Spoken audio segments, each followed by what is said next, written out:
의견이 있습니까? 예, 여러 가지 드릴 말씀이 있는데 잠시 휴정 후에 저희들 상세하게 말씀드릴 기회를 주시면 감사하겠습니다. 그리고 저희가 의제 83호증 동영상 부분이 있는데 재생할 수 있도록 허락해 주시면. 그거는 지금 증거가 채택이 안 되지 않았습니까? 그런데 지금 이제 동영상이 저쪽에서 그 재생이 됐기 때문에 공평하게 의미에서 아니 예. 그거는 공평한 거하고 다르죠. 증거 채택되어야 증거 조사를 할 수 있는 거는 법률에 속하는 거라서 그건 공평의 영역에 속하지 않습니다. 다음으로 피청구인에 대한 신문을 하겠습니다. 피청구인 본인께서는 그 자리에 계시면 되겠고요. 질문사항은 2개밖에 없습니다. 피청구인에게 진술 거부권을 고지해 드립니다. 질문 전체에 대해서 또는 개개의 질문에 대해서 진술을 거부할 수 있습니다. 오늘 피청구인 신문이 예정돼 있지 않았던 상황으로 알고 있는데요. 제가 지난밤에 그 오늘 발언 기회를 줄 수 있느냐 협의할 때 분명히 말씀드렸습니다. 재판장께서 하시면 제가 2가지만 아는 대로 묻겠습니다. 말씀을 드리겠습니다. 네네. 네. 첫 번째 질문은 국가 비상 입법기구 관련 예산을 편성하라는 쪽지를 기획재정부 장관에게 준 적이 있으십니까?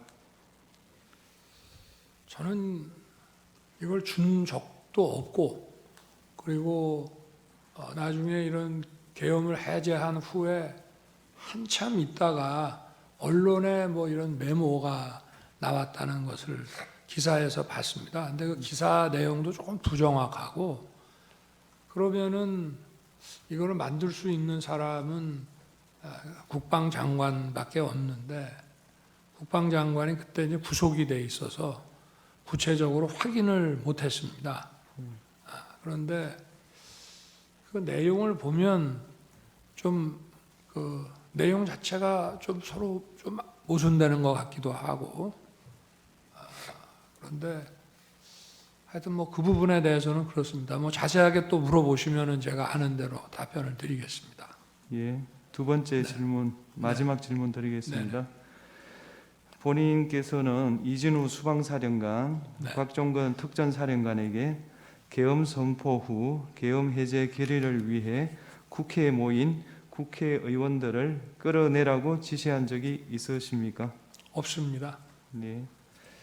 예, 그러면 마치겠습니다. 오늘 변론은 이것으로 마치고 양측 대리인께서 추가로 하시고 싶은 말씀이 있으십니까? 우선 청구인 대리인 있으십니까?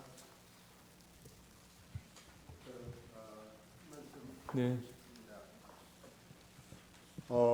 피청구인 측은 지난 2차 변론에서부터 다양한 부정선거 의혹에 대해서 제기하고 있습니다. 그리고 어제 오늘 선거 부정 논리를 뒷받침하는 다수의 증거와 증인도 신청했습니다. 하지만 대법원 및 사법기관 판단을 통해서 모두 근거 없는 주장으로 판단된 사안들에 대한 것입니다. 저희 청구인 측 대리인단은 피청구인 측의 선거 부정에 관한 주장은 아무런 근거가 없을 뿐만 아니라 이 사건 탄핵 심판의 쟁점이 아니라고 생각합니다. 가사 선거 부정이 있다고 해도 피청구인이 비상계엄을 선포한 것, 병력을 동원해서 국회에 침입한 것 등 이 사건 소추 사유를 전혀 정당화시킬 수 없습니다. 선거 부정의 사유는 피청구인 스스로 발표한 계엄 선포 사유에도 등장하지 않았습니다. 계엄 선포 도발에 실패한 이후에 비로소 자신의 행위를 정당화하기 위해서 그런 사유로 등장한 것입니다. 사실 선거 부정을 저지를 수 있는 가장 큰 위험을 가지고 있는 존재는 선거관리위원회가 아닙니다. 그보다 더욱 큰 힘을 가지고 있는 기관, 행정부이며 국가정보기관이며 이들을 지휘하는 대통령입니다. 중앙선거관리위원회를 독립된 헌법기관으로 만든 것은 대통령과 행정부 그리고 정보기관으로부터 선거관리의 독립성을 보장하기 위한 취지였습니다. 지금의 상황은 오히려 선거 부정의 위험이 더욱 더 큰 기관이 선거 부정을 막고 방어하는 기관에게 선거 부정을 저질렀다고 비난하는 형국입니다. 이 사건 탄핵 심판은 수많은 국민들이 듣고 바라보고 있습니다. 그래서 피청구인 측의 기이한 부정선거 주장을 그대로 방치하기는 어렵습니다.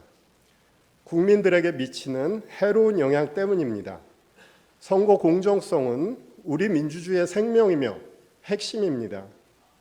그것을 함부로 쓰레기통 속에 구겨 넣는 주장을 방치한다면 우리 민주주의도 어느 순간 같은 운명에 처할 수밖에 없습니다. 우리 대한민국의 민주주의 헌정 질서를 보호할 필요가 있는 것입니다.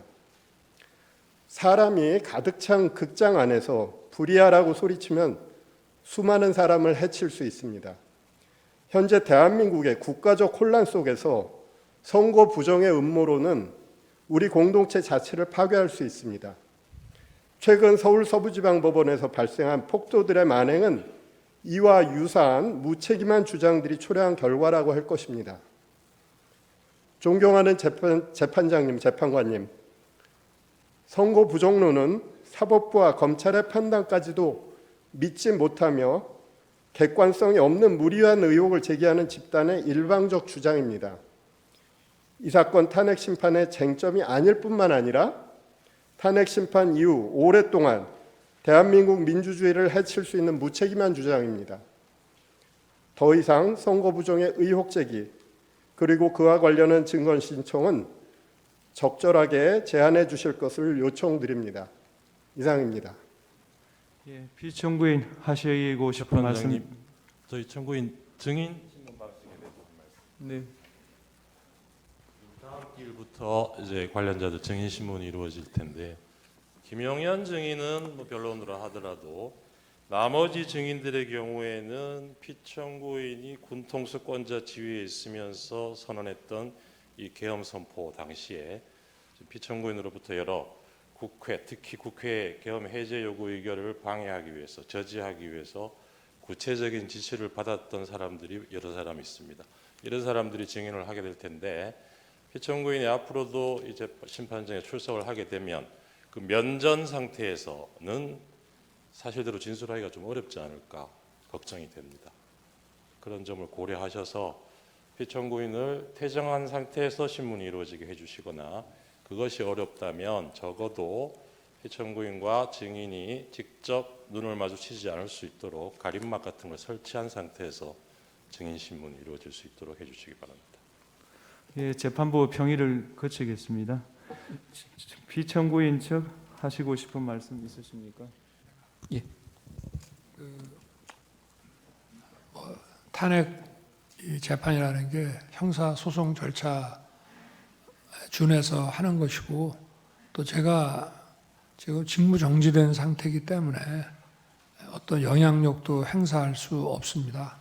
그리고 이 사건 내용을 제일 잘 아는 사람은 바로 피청구인인 대통령 저 자신입니다. 그래서 그런 주장은 좀 이해가 좀 안 되고요. 아까도 이런 부정선거 의혹이 음모론이라고 하시고 계엄을 정당화하기 위한 거라고 사후에 만든 논리라고 하셨는데 이미 계엄을 선포하기 전에 이런 여러 가지 그 어떤 선거의 공정성에 대한 그 신뢰에 좀 의문이 드는 것들이 많이 있었고 또 2023년 10월 국정원의 그 선관위 그 전산 장비의 아주 극히 일부를 점검한 결과 문제가 많이 있었기 때문에 부정선거 자체를 색출하라는 것이 아니라 선관위의 전산 시스템을 전반적으로 스크린할 수 있으면 해봐라. 어떤 장비들이 있고 어떤 시스템에 의해서 가동이 되는지 그런 것이기 때문에 저희가 무슨 선거가 전부 부정이어서 믿을 수 없다 하는 그런 음모론을 제기하는 것이 아니라 팩트를 확인하자는 그런 차원이었다는 점을 이해해 주시기 바랍니다. 네. 네, 말씀 잘 들었습니다. 더 하시고 싶은 이야기는 없으시죠?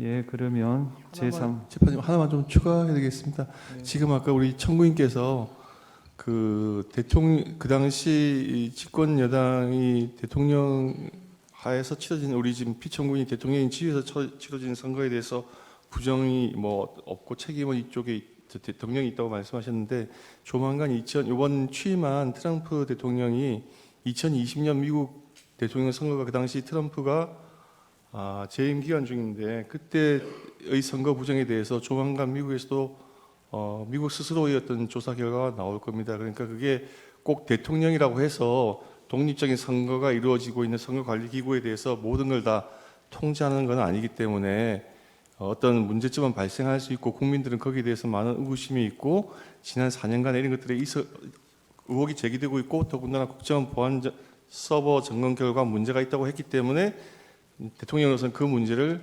점검을 하고자 하는 것일 뿐이지 저희 피청구인 대통령께서 선거 부정이 있었다고 단정해서 하는 것은 아니라고 하는 것을 다시 한번 말씀을 드리고 그리고 계엄 선포 이후에 이루어진 과정에 비춰 보면은 사후에 그 어떤 변명을 추가하는 것이 아니고 국정의 안정을 위해서 그 선포할 때부터 대통령께서 점검하고자 하셨던 항목임을 다시 한번 말씀을 드립니다. 절차에 대해서 조금 말씀드리고 싶습니다. 네.